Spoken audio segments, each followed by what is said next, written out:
আজকের রাত স্বাভাবিক রাত না। সো যার যার এলাকায় বিশেষ করে সাইনবোর্ড চিটানোর ওই জায়গাগুলিতে আছে, ওই সময় আসছে আমি জানি না, মেশিন বাড়িতে দেখছি, আপনারা সবাই প্রস্তুত থাকবেন।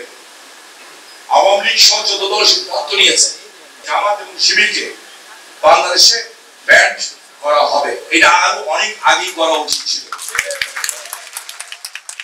আজকে এই দৃশ্য আমাদের দেখতে হয় না। সো সেই কারণে কারফিউ চলছে। আপনার থেকে অবাক হবেন, গতকাল মোহাম্মদপুরে আমাদের এক আওয়ামী লীগের নেতাকে গলা জবাই করে হত্যা করা হয়েছে। আমার মনে হয় যা ওরা ওদের মরণ কামড় দেওয়ার চেষ্টা করবে, তবে আপনারা নিশ্চিত থাকেন ইনশাআল্লাহ আল্লাহর হুকুমে রাসূল বলেছিলেন ইনশাআল্লাহ জাতির পিতার কন্যা শেখ হাসিনা ক্ষমতায় আছেন, ক্ষমতায় ছিলেন এবং আল্লাহর রহমতে ক্ষমতায় থাকবেন ইনশাআল্লাহ। আমাদের যে 3 তারিখ জনসভা ছিল, আমি আমাদের টিমে জিজ্ঞেস করেছি এটা কি করা উচিত হবে এখন বিকজ অফ কারফিউ। উনি বলেছেন এখন না, পরে। আমি বলেছি আমাদের দায়িত্বটা কি এখন? তাহলে আমরা লক্ষ লক্ষ সমাবেশ করতাম। আপনাদের কাছে অনুরোধ করে পাঠিয়েছেন, বলে তুমি যাও দলের নেতা কর্মীদের কাছে বলো। আমি তাদের কাছে অনুরোধ করেছি যার যার এলাকা, যার যার মহল্লা, যার যার অলিগুলি সে যাতে পাহারা বসে, যাতে স্বাধীনতা বিরোধী কোনো জঙ্গি যাতে রাস্তায় নামতে না পারে। আমি আমার দায়িত্ব পালন করলাম, আমার নেত্রীর মেসেজ আপনাদের কাছে পৌঁছে দিলাম। আপনারাও তার জন্য রাজনীতি করেন, আমিও তার জন্যই রাজনীতি করি। আওয়ামী লীগ কতটুকু করে জানি না, শেখ হাসিনাকে আমরা এখানে যারা আছি, আমরা যারা এখানে হাইব্রিড খুব কম, হাইব্রিড নাই, যা আছে 99.9% অরিজিনাল, এটা 100% অরিজিনাল। হাইব্রিডটা তো ঘরে উঠছেই। আজকের রাত স্বাভাবিক রাত না। সো যার যার এলাকায় বিশেষ করে সাইনবোর্ড চিটানোর ওই জায়গাগুলিতে আছে, ওই সময় আসছে আমি জানি না, মেশিন বাড়িতে দেখছি, আপনারা সবাই প্রস্তুত থাকবেন। মরার জন্য কেউ প্রস্তুত থাকবেন না। আমরা অলরেডি কিন্তু আমরা আক্রান্ত হয়েছি। আমরা কিন্তু কাউকে আক্রান্ত করি নাই, আঘাত করি নাই, কারোর বাড়িতে আগুন দিয়ে নেই, কারোর ঘরে হামলা করি নাই, কোন বোনের গায়ে হাত দিই নাই। ওরা আমাদেরকে আঘাত করেছে, ওরা আমাদেরকে আক্রান্ত করেছে। এই শক্তি শুধু জামাত বিএনপি শিবির না, ওই ডক্টর সাহেব থেকে আরম্ভ করে সাদা কালা অনেকেই কিন্তু জড়িত হয়ে গেছে। কেন? একটা প্রশ্ন শুধু জনগণের কাছে ছুড়ে দিবেন, ঠিক আছে ধরেন শেখ হাসিনা কালকে থাকবেন আওয়ামী ক্ষমতা, বললাম আগামীকাল থেকে মাননীয় প্রধানমন্ত্রী শেখ হাসিনা রাষ্ট্রীয় ক্ষমতায় থাকবেন না, উনি ছেড়ে দিলেন। ঠিক আছে ভাই, আমি পাচ্ছি না, আমি ছেড়ে দিলাম। ক্ষমতায় থাকবে কে? যারা রাস্তার মধ্যে মেয়েদের উলঙ্গ করে কাপড় খুলে নিয়ে হাত দিয়ে তাকে ছিন্ন বিচ্ছিন্ন করে, তারা কারা? যারা মেট্রো রেলে আগুন দিচ্ছে তারা কারা? যারা সারা বাংলাদেশে আগুনের সন্ত্রাস করছে তারা? আমাদের সাধারণ ছাত্রদের কানের উপরে বন্দুক দিয়ে তারা এই গেমটা খেলতেছে। ছাত্রদের থেকে যদি তারা সরে যেত, এই ছাত্রদের নামটা যদি তাদের সাথে না থাকতো, তাহলে তাদেরকে মোকাবেলা করা আমাদের জন্য 1 ঘন্টার ব্যাপার। কিন্তু সাধারণ ছাত্রদের কাছে বলতে হবে এটা আমাদের যার এলাকায় আমাদের সন্তানেরা, এটা আমাদেরই সন্তান, আমাদের ভাই। ছাত্রদের সাথে আমাদের কোনো সম্পর্ক নেই, তাদের তো অলরেডি সব দাবি পূরণ হয়ে গেছে। হ্যাঁ, কিছু ভুল সিদ্ধান্ত নেওয়া হয়েছে আমাদের দল থেকে, আমাদের থেকে। সেই কারণে একটা দিন মনে রাখবেন, সরকারের ভিতরে সরকার থাকে, দলের ভিতরে দল থাকে। যে তোমার ভবিষ্যৎ শেষ করে দেওয়া হচ্ছে, আমার ভবিষ্যৎ বাদল, আমাদের সকলে আমাদের লাইফ শেষ।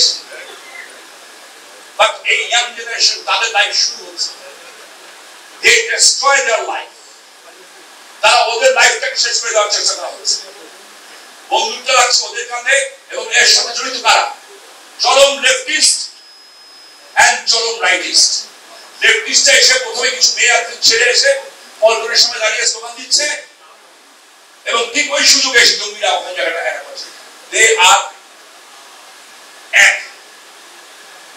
united because of the dollars. So আপনারা সবাই যার যার এলাকায় প্রিপারেশন নেন, মিটিং ক্যান্সেল, আনোয়ার ভাইকে জানাই দেবে খোকন সাহেব।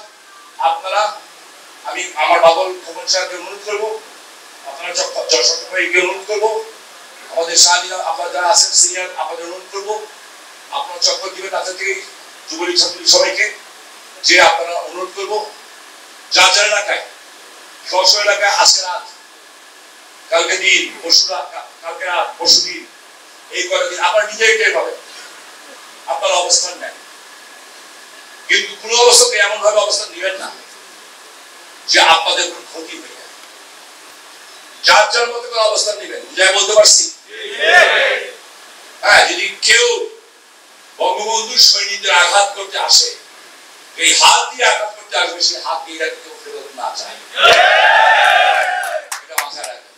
দোয়া করবেন যাতে ঢাকা পর্যন্ত আসতে পারি। শুক্রবার যে সময় পাইনি, মাত্র আধা ঘন্টা সময় পেয়েছে, ভাত খাইতে বসলাম, এর মধ্যে কাজ শেষ হয়েছে, এখন হাতে সময় আছে।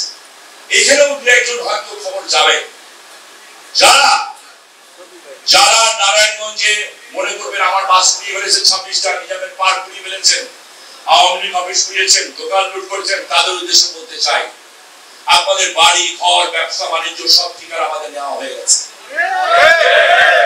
আমরা কিন্তু আঘাত করি নাই, করার দরকারও নেই, রাস্তায় নেবেন না। যদি রাস্তায় নামেন, কেউ যদি জনগণ যদি ক্ষিপ্ত হয়ে আপনাদের বাড়ি ঘর দোকানপাট ব্যবসা বাণিজ্যে আঘাত করে, আমরা কিন্তু জনগণের বিপক্ষে যেতে পারবো না। সো নারায়ণগঞ্জে এখন রাস্তায় নামার কেউ আর সাহস দেখিয়েন না, কাউকে বাইরের লোককে শেল্টার দেওয়ার সাহস দেখিয়েন না, কারণ আজকের পরে কিন্তু কালকের দিন আবার সূর্য উঠবে, আজকে রাতে চাঁদ উঠবে, কালকে সকালে সূর্য উঠবে। আমরা না থাকি, আমাদের নেক্সট প্রজন্ম থাকবে, আমাদেরকে মারবেন, আমাদের নেক্সট প্রজন্ম আছে। ছাত্রলীগ, যুবলীগ, স্বেচ্ছাসেবক লীগ, আপনারা সবাই মানসিকভাবে প্রস্তুত থাকেন। We are ready.